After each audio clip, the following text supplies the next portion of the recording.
Nigeria is the only country among the OPEC nations that imports 98% of petroleum products. Nigeria. And these countries you import these products, many of them don't have a drop of crude oil. They only invested in refineries. They saw the profits in the petroleum value chain. And you have this commodity. You have the resources to operate, to manage refineries. You don't do all this because I do not know. Would you say you lack the capacity? Now, you failed. The subsidy thing now has come. You are not saying it's bad because corruption crept into it. Ordinarily, it was a brilliant policy that will remove, the pains from the citizens because the essence of governance is the people. Now, you failed. They kill the corruption. You know the cabals. You know the people. You can't go after them and let the system run. You have all failed at all ends. You returned to the already marooned poor Nigerians and said, you are still coming to take further pound of flesh. You are still coming to subject them further to poverty, to penury, by implementing or rather removing fuel subsidy. Fuel subsidy in any class has never been a bad policy. Before now, we have subsidy in education. Before now, we have subsidy in electricity. Before now, we have subsidy in LPG. Before now, we have subsidy in petroleum. Before now, we have subsidy in health. But as I'm talking to you now, every of them, they have removed everything. The same poor Nigerian who is not properly remunerated, who goes home with a party 70,000 naira, Mr. Mike. If you are not saying that it is good, why would you not reduce your salary to 200,000 naira and manage it with your family? Reduce your salary, Mr. Mayor. You are not more Nigerian than anybody. We are all equal stakeholders in this project called Nigeria. Reduce your salary. All national assemblies, reduce your salary to 200,000 naira. Let us now run on the pedestal of civil servant. Let us manage the country and see how we can go. A civil rights organization, that is the Human Rights Writers Association of Nigeria, HURUA, yesterday, Sunday, warned that worsening poverty levels across the country could pose serious risks to the credibility of the 2027 general elections, urging government at all to adopt policies that improve living standards rather than deepen hardship. In a press statement issued on Sunday and monitored by Dialogue of Viewpoint, its national coordinator, Comrade Emmanuel Owumbuko, said the group was concerned the Nigerian political leadership had yet to prioritize what it described as pro-poor, pro-people, and pro-growth economic policies capable of lifting millions of Nigerians out of poverty. The organization alleged that public resources and opportunities were increasingly being concentrated among political allies and insiders of this trend, it said, could widen inequality and indeed public trust in governance. Rua said the pattern being observed is one where political appointments and access to lucrative contracts appear to favor a narrow circle of political associates, which does little to address mass unemployment or rising living cost faced by majority of Nigerians. The group further highlighted concerns about recent challenges or changes to campaign finance threshold approved by the National Assembly, arguing that they could make it harder for contestants or candidates without strong financial backing to compete fairly. It cautioned further that widespread poverty could make voters more susceptible to inducements during election, a situation it said undermines democratic choices. The group stated that addressing poverty was not only an economic necessity, but also essential to safeguarding Nigerian democracy. But the question remains, is government at all levels truly concerned of the issues raised by the group, and how susceptible or vulnerable are poor Nigerians to being induced during the election? Well, this and more is what this edition of Dialogue is all centered on, and that is facing or fears of rising poverty and how it could undermine the credibility of the 2027 general election. That's what we're having as a major discourse. Fears of the rising poverty, and the belief that this could in every way affect the credibility of the 2027 general election. But anyway, as much as that fear seems to be expressed by Huruwa, we on Dialogue will really want to critically look at all angles, especially the concerns being raised by them, and see if there's every need for Nigerians to be truly concerned. And who better to join us than a Nigerian that feels he's so concerned about the downtrodden. He calls them the Talakawas. Well, anyway, I wonder what I'll call them. But anyway, we're talking of no other person, but Comrade Emeka Nwokocha, you do know, is of the Nigeria for Good Governance and indeed sustenance of democracy. Good morning, Comrade Emeka Nwokocha, and welcome to Dialogue on Viewpoint on Atlantic TV. Good morning, Mr. Mike. Thank you for this wonderful opportunity. Well, anyway, I just want us to quickly go deep into our discourse because I'm really a bit concerned about what this civil rights organization seems to have said, and knowing that, well, they are almost from our setting. I want to talk about the Human Rights Writers Association of Nigeria. Now, according to them, the group feels economic choices being made by this government are not sufficiently focused on dealing with the issue of rising poverty, or strengthening the purchasing power of most Nigerians, and which has also made large segment of the population, like I said in my introduction, economically vulnerable to being induced during elections. That's what they said. And my own question now is, what's your reaction to this? Yeah, Mr. Mike, I think I want to give kudos to Huruwa, right? Yes. Human Rights. Yes, Writers Association of Nigeria. They are kind of filling the gap for Nigerians. Filling the gap? Yes.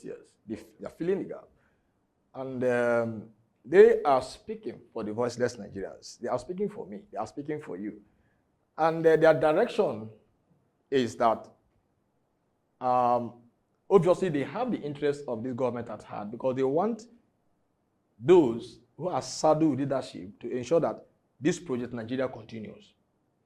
Because we understand that democratically it continues. Because the man who could look into your face and tell you are not doing well wants you to do well. So they want the government to do well, and they are bringing the challenges, before the government that yes, you may have conceived and implement, you may have conceived some policies, economic revamping as we call it, and you may have implemented some policies. But what I'm saying that these policies are not actually meeting the goals for which they were created, for which they were formulated. So that means you need to do well and bringing the statistics and the data before the government that see more Nigerians are still hungry, and many of them are slipping into the poverty line in no time. So you need to do what? To rejig your policies and ensure that you get it right. Because those who are leading us, if you go meeting them now, that what are their visionary projections, they will tell you that they would want the best for Nigerians, right? None of them will tell you who does not want the best for Nigerians. So automatically, you must walk the talk, right? So your policies must reflect, that message that you brought before Nigerians prior to that electoral process or time that Nigeria went to the polling booths to elect you. So that commitment as in, you must deliver good governance, you must deliver dividends to democracy, must, met to the letter. And you have been given everything to work. You have been given every resources to work. So the problem there is the implementation. So you must put the people first. You must apply yourself to ensuring that, you drive good governance. Because when the people welfare are met, when the people can meet their daily needs, I think the government will be happy. And it is going to address a lot of challenges we're having now. Because there's a direct link, Mike, between poverty, unemployment, and insecurity. Now, you talked about link, because I'm also a bit really concerned about the link that seems to be. And I want us to look at what they also linked, because what that very organization did, they linked the present trend in Nigeria to the Nigeria economic outlook according to no other but Price Waterhouse Cooper, which in every way gave indices like weak economic income, high inflation, and rising cost of living as possible major pressure for Nigerians this year. But in my own, that's just forecast coming from no other but these economic organization, and IMF also came out to say that. But my own is just forecast. Let's look at it really holistically and in direct sense. Are Nigerians really bad off than they've been in a long while? Are things really that bad, or these are just mere forecasts they've linked to it? Yes, I think... in your own assessment. In my own assessment. Mike, it's really that bad. Yeah, yes, it's bad. Do you know why it is bad? The young worker who just got into a job, civil service, whom you are paying 7,000 naira minimum wage, summing it up to perhaps 90,000 naira after other, allowances are put together. Do you know what that means? The young man has no other job. It's expected that he must eke out a living from that amount you are paying him. From the 90,000. From 90,000 naira. That is why the Constitution, recommended. It's called a living wage. That living wage should be able to take care of that man. But I want to tell you to this. If that man should stand independently as a single entity, right? Can 90,000 naira, meet his needs? Can he get a comfortable accommodation with 90,000 naira a month? Can he feed himself with 90,000 naira a month? Can he clothe himself? Can he pay other bills? So if you look at it from that narrative, you will definitely know, the harm, the harsh economic situation in this country is causing to the ordinary man. Because it is the ordinary man that you use as the basis of analysis. Because he is a Nigerian, who demands a good life. But when his salary, his take home, cannot get him, cannot meet his needs, not to talk about those that are married, whose size of family is about 5, so, and your monthly income is 90 or 100,000 naira, Mr. Mike. In that situation, if I didn't even ask you, wouldn't you know what that family will be going through? So the facts are there that the harm is unspeakable. The harm, is highly hurting. So it is high time the government understood that. The government may be doing its best, just as they have told us, that we should be patient and wait. They were telling you that the people must not die. Because why waiting? We must still have life to live. Just like India and China had done it before and got it right. Comrade Emeka Nwokocha, would that be a fair assessment? Saying that things are really that terrible? Because the reason I'm asking this, our recent inflation figures put us at 15.15%. Okay. This is the third consecutive decline of the inflation rate we've had. Not only that, we would agree that the prices of foodstuff have continued to decline, continued to fall. And not only that, petrol now sells at a more cheaper rate than it used to some couple of months back. Drawing even the international organization like the IMF praising us on account of the recent decline in inflation figures. So would this be a fair assessment saying that things are bad when we know things are getting better than they used to be? Mr. Mike, you are pushing me hard. You know what? Let me tell you something. Well, that's the idea of dialogue. The present political dispensation came into being in 2023. Yes. Could you tell me that economy as situated then was still being critiqued and criticized? That things were not still, and it was even that time that the World Bank came up with a very startling statistics. And it was even about that time, Nigeria ignominiously took, the infamous ranking as the poverty capital of the world. Then, Mr. Mike, we have a new government now that will remove fuel subsidy. Fuel was being sold at about 200 naira. And you increase that commodity to about 400%, Mr. Mike. Abnormal. It's unimaginable. Now, the same man at that 2003 is still at the same, earning. How can he match with the trend of inflation? Because there could be an increase, reasonable increase. If you are not saying that there's need to increase the commodity by 10%, by 15%, it becomes reasonable. Now, Mike, there are certain things, that, you cannot find explanation to. Increasing the commodity to about 400%. Could you increase the earning of that mine to 400% to match the inflationary trend? So if you cannot, that will tell you now that what you are putting demand through against is unimaginable. The poor men do not have platforms to come to lament. These things stare us in the face. Go in the streets, go around the suburbs, and see how Nigerians are living. The average Nigerian man who is paying 70,000 naira cannot afford a 2-bedroom flat in a city called Warri. Cannot afford a 2-bedroom flat in Lagos. Cannot afford a 2-bedroom flat in Abuja. In any city in this country currently now. Then if he cannot afford, so where do you want him to live? And you don't even have provisions, that tend to cushion the effect by way of providing. We'll talk about those provisions, but I still want to return you. Would it not make a lot of sense that undermining he cannot afford it, but Nigeria could not also afford the sustenance of fuel subsidy?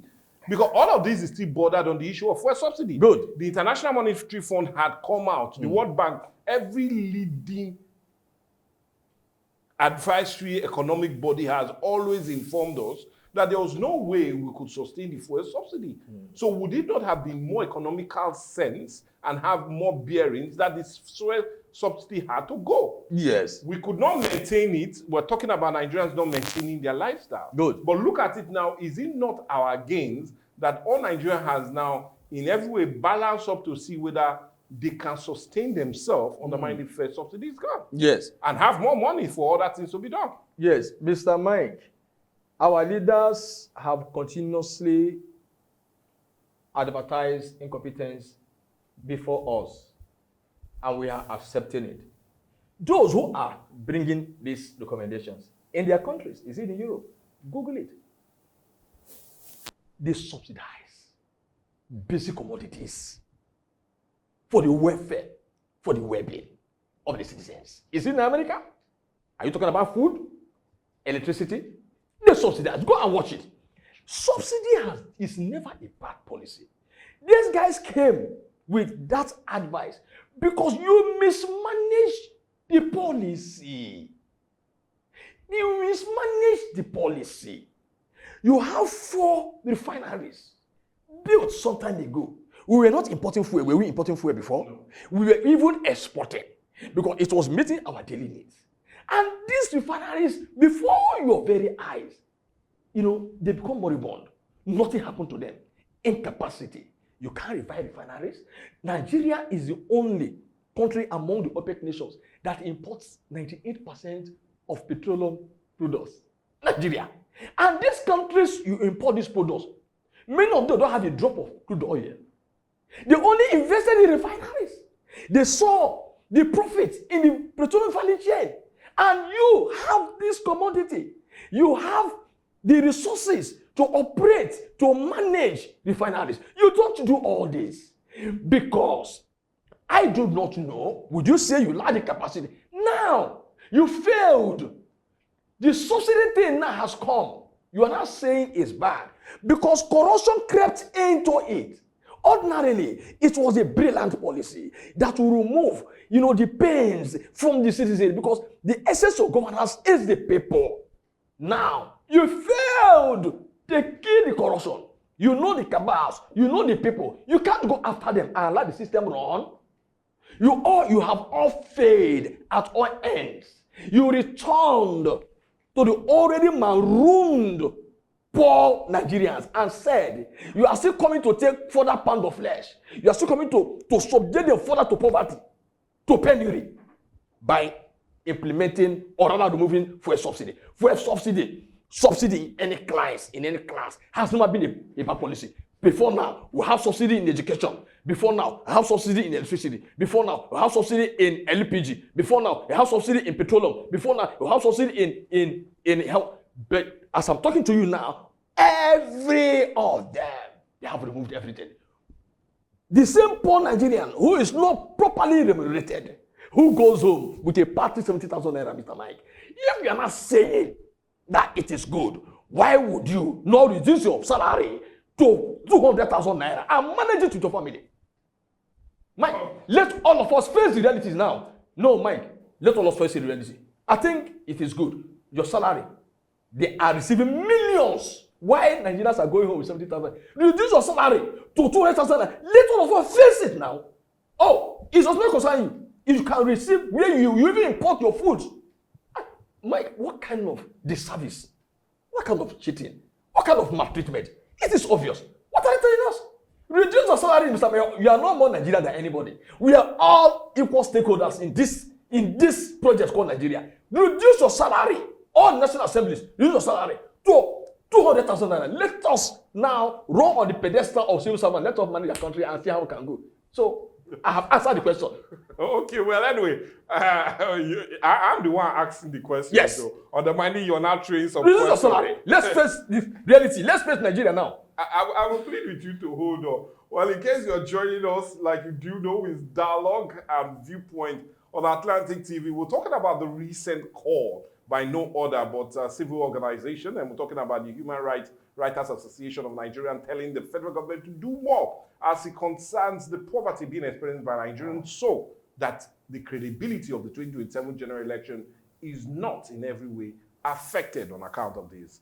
But that's what we're having as a major discourse. We're trying to link between the poverty and also the credibility of elections. Do they have any link? Well, anyway, a question we'll be asking later. But for now, we still have no other person in but Comrade Emeka Nwokocha. Well, yeah, you do know he's also of the push for good governance and democracy in Nigeria. And hence, you understand his agitation and his passion, especially as it concerns the ordinary Nigerian. But let's come back to our question.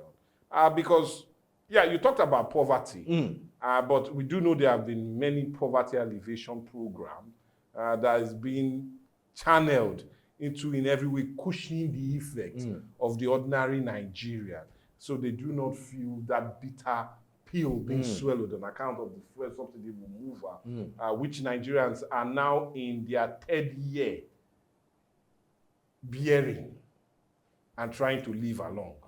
But let's leave that, but look at another major one. Now, talking about poverty alleviation, we do know that in the last 2 years, in our budget, monies have been given that are being sent to vulnerable Nigerians.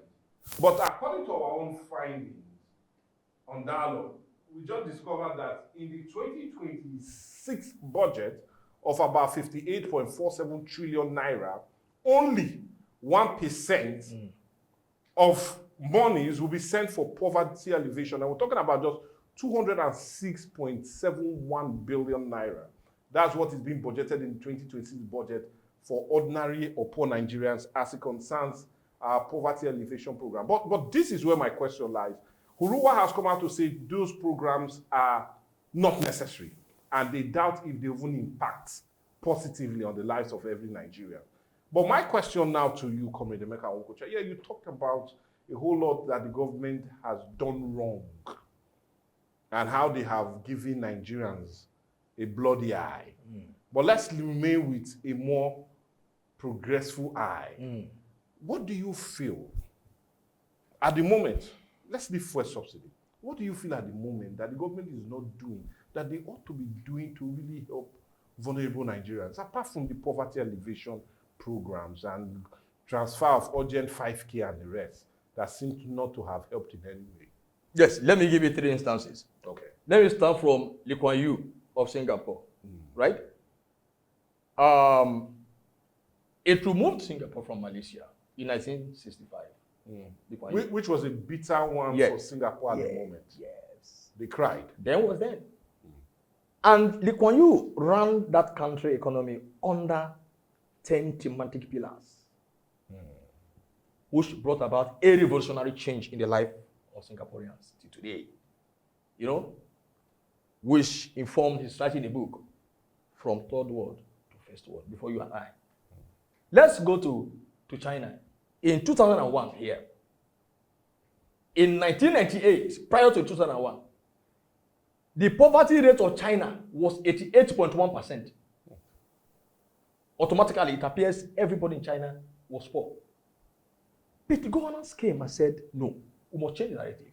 In 2001, between 2001 and 2021, 20 years. China was able to pull 850 million Chinese out of poverty. On the average of 42 million every year.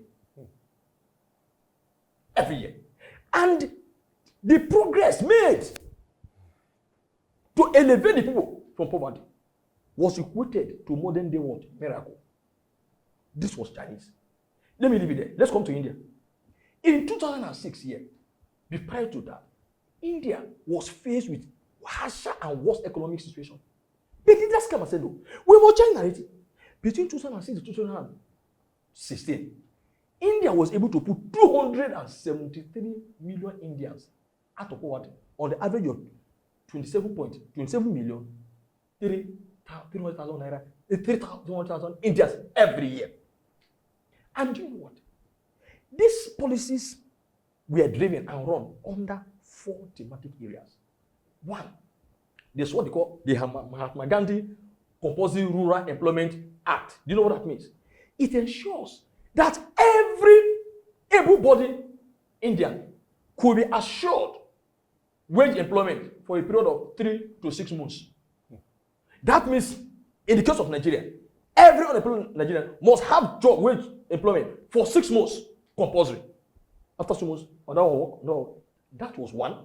Then what they call rural living mission. This created an opportunity for poor Indians to have access to microcredits to grow their businesses. Are you speaking about that? Then there's another one called, they call it compulsory housing scheme, whereby the rural dwellers, the slum dwellers in India were elevated from their slums.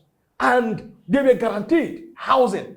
And this house I'm talking about is a house that has electricity, that has liquefied petroleum gas, that has toilet facilities, that has all the amenities. Compulsory for the rural dwellers. And they achieved it. Are you talking about the food distribution system where, because of the shortage of food, the Indian government came and said, no, we are going to ration it. They took over the system. So they were distributing food to the poor at a very reduced price to ensure that they cushion and manage the situation. At the end of the day, let me go back to China. Do you know, before 2007, the poverty rate in China had reduced to -0. Look, the facts are there. Within 10 years. Within 20 years. That of China. Yeah. These things were done by human beings. It didn't require rocket science. It's all about, pragmatic leaders. Leaders that love you and me. Leaders that put this country first. Leaders that are patriotic. Leaders that cannot sleep when one Nigerian goes to bed hungry. Leaders that does not go after affluence. Leaders that do not go after personal aggrandizement. Leaders, that can sacrifice for the betterment of this country. And leaders that want to launch this country at the apogee of advancement and development. Today, India got independence in 1947. We got our independence in 1960. And in short, when we got our independence, we were being ranked among India and China as 3 nations, that will bring surprises in no distant time because of our resources. At the end of the day, was it not last 2 years here? India had gone to the moon. That India that was class, third world country, 1960, yesterday here. India had gone to the moon. Where are we? 21st century.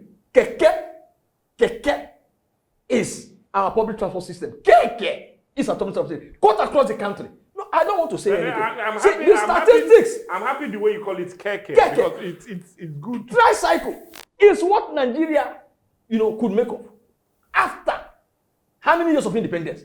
With humongous resources, the richest country in Africa, richest in petroleum resources, richest in gas resources, richest in gold, uranium. Should I start mentioning them? Are you talking about fertile land, good weather, good? God is getting angry. God has spoken. That he made a mistake. And good that leader. why must he endow us so bountifully? And we are presenting poverty before him.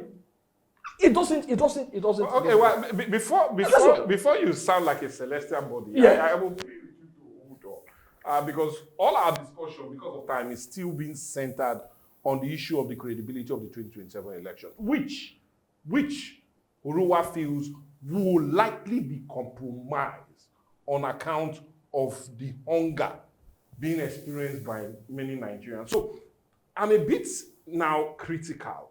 Can we link hunger to inducement during elections? Can we link hunger to credibility of elections? Are they in every way, can they be linked? Yes, direct link, inseparable link.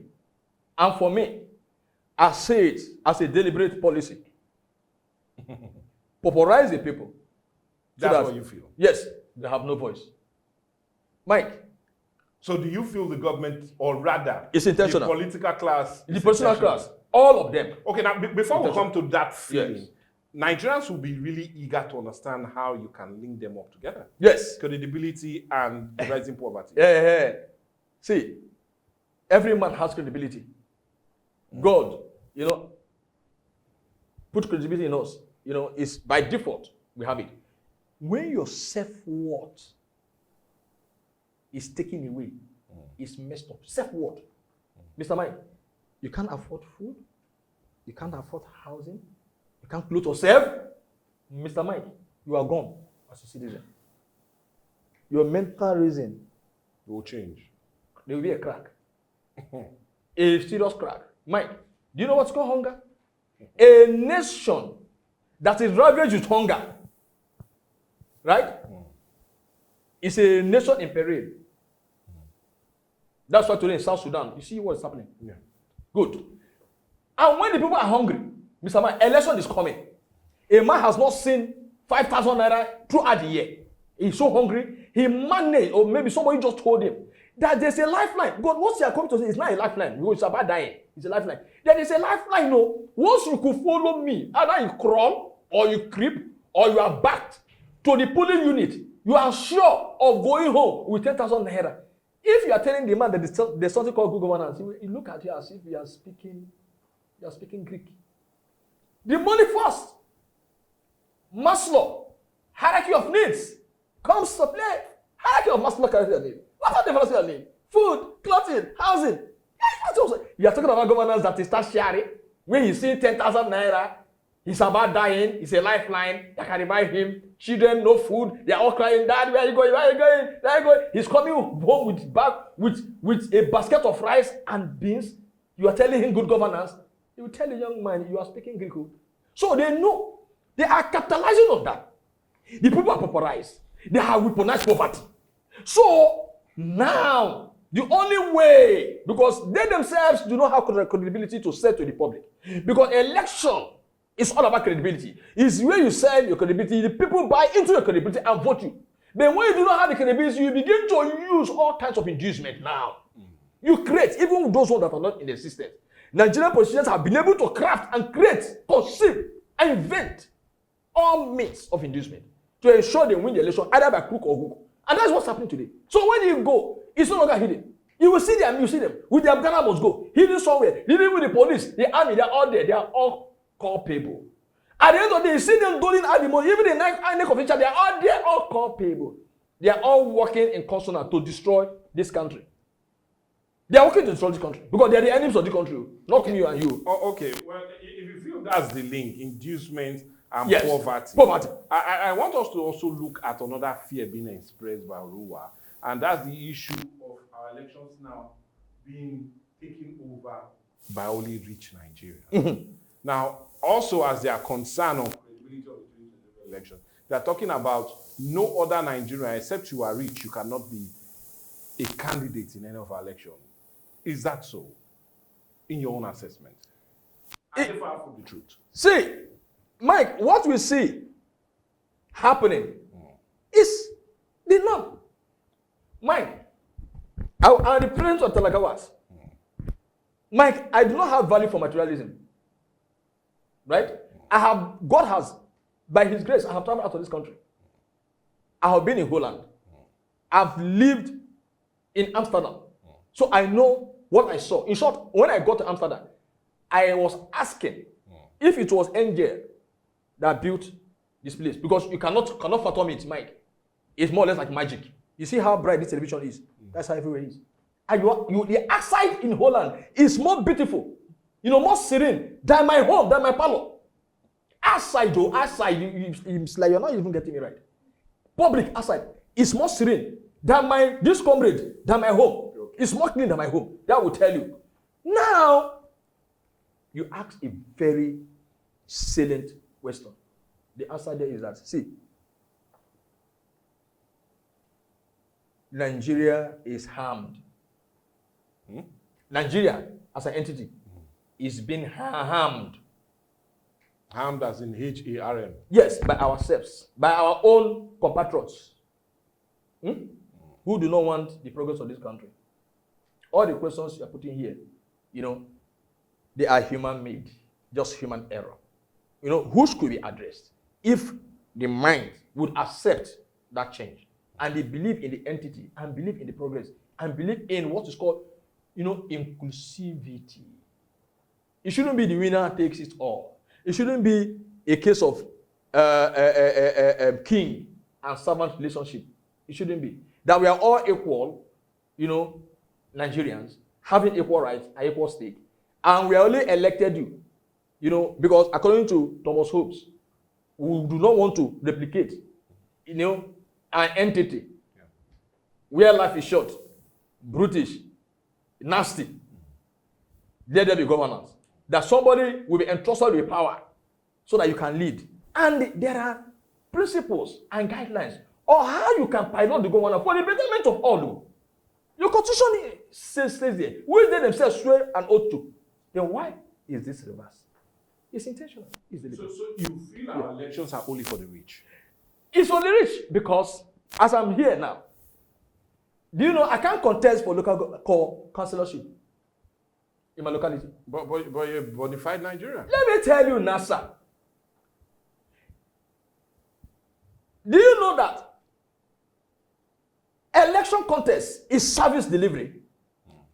In other words, any person that puts him up to serve should be encouraged to serve. Because it is not a party thing. There shouldn't be any enjoyment tied to it now. Service, the local service. I want to work for a betterment. I won't sleep.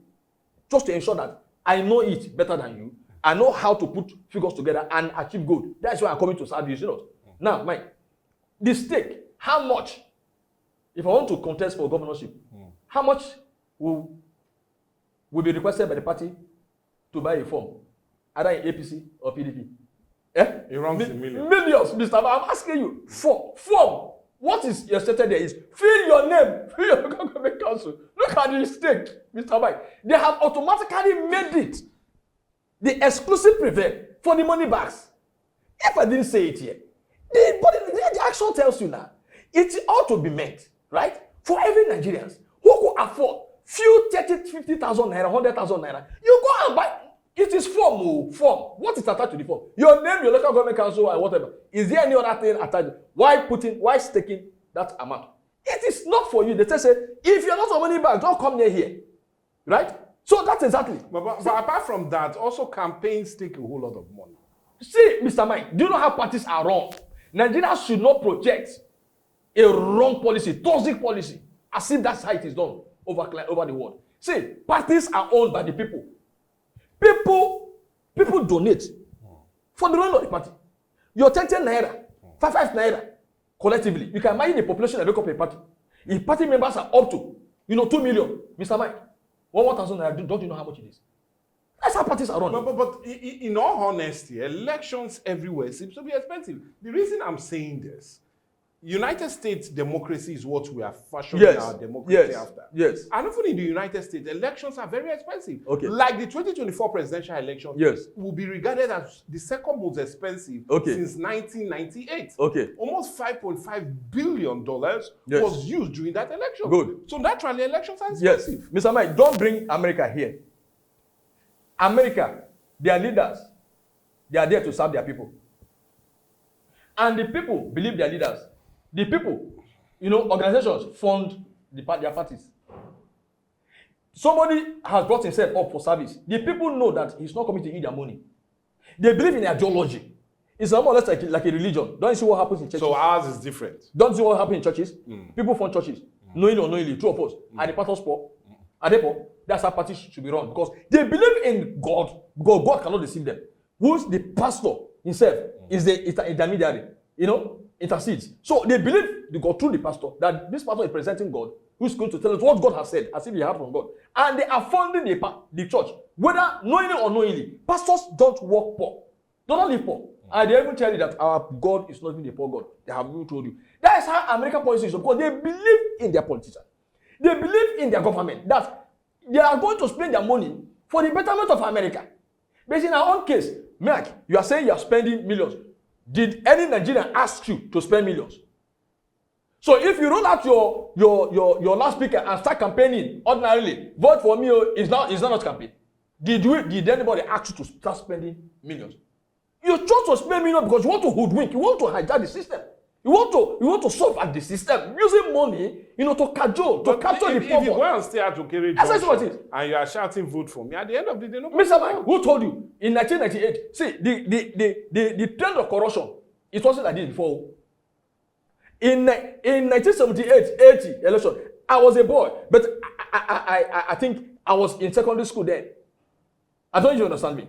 Yes, I had entered the primary about graduation. No, Mr. Mike, let me tell you, I will still tell you. See, when they came for campaign, Mr. Mike, no, this is what you are seeing here. And I could remember in the 80s, I had voted. My father had taken me to polling booth. Mr. Mike, I did not cite anywhere money was given.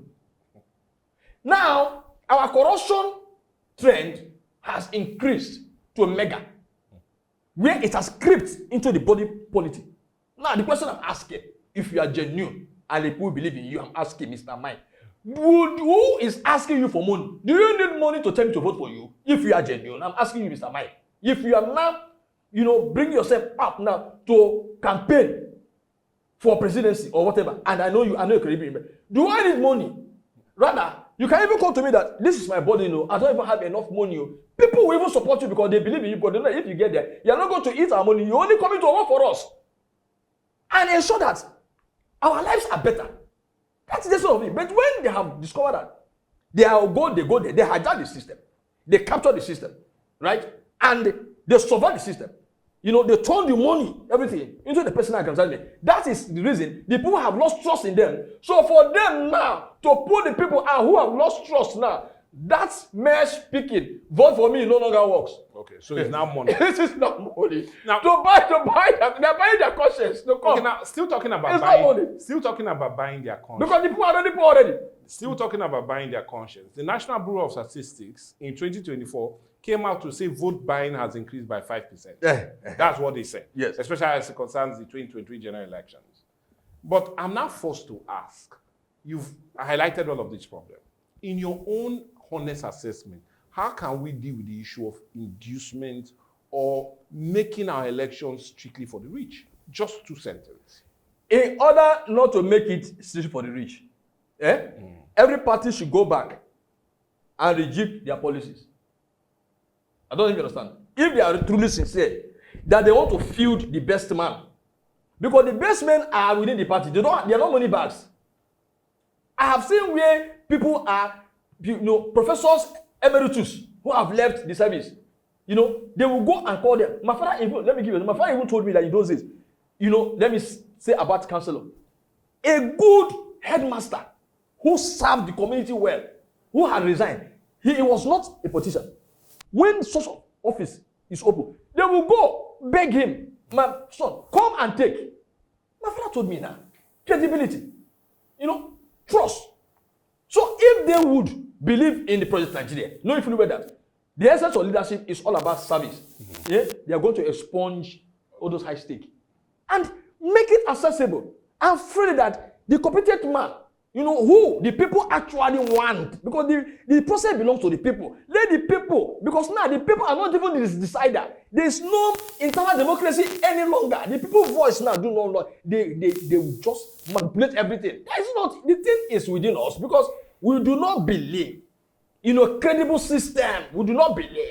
Okay, Comrade Emeka Nwokocha, time is not a friend, especially when we're having this discussion.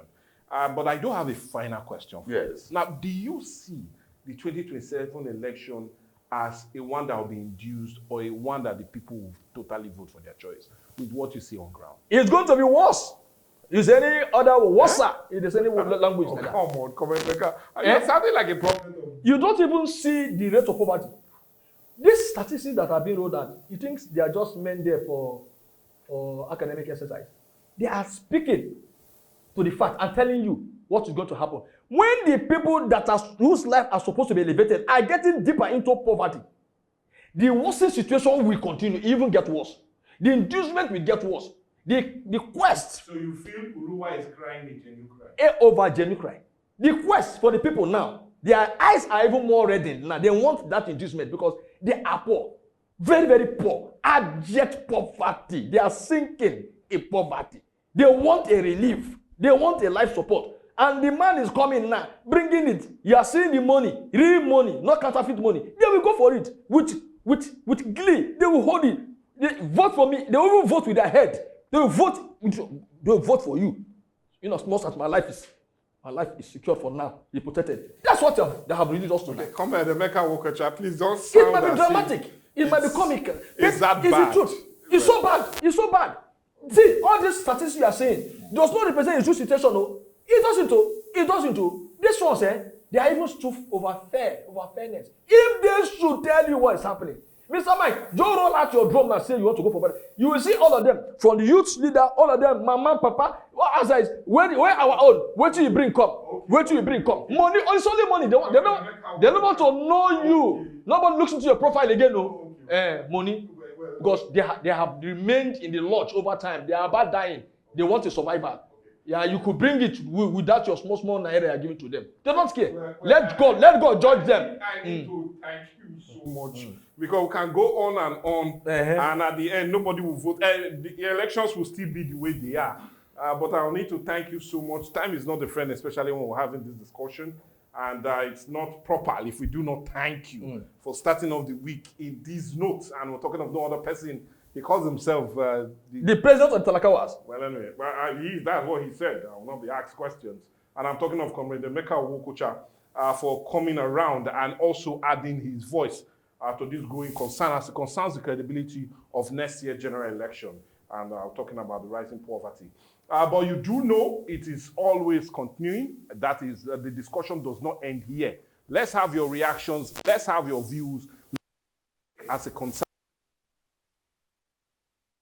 Election in any way be at if, and I repeat, if there's still that growing poverty and insecurity as it concerns food in the country, would Nigerians be far more induced, as being said by Comrade Emeka Nwokocha, or do you feel there'll be a total turnaround of things when it comes to the 2027 general election? Well, anyway, like I said, let's have your views and also your contributions on our social media platform, and we'll be more than appreciated to do so. But for me now, it's more like a wrap on dialogue. You do know the news will come soon, and that trending will trend along with issues that truly concerns all of us. For me, Michael Gobadia, let's meet at the other side.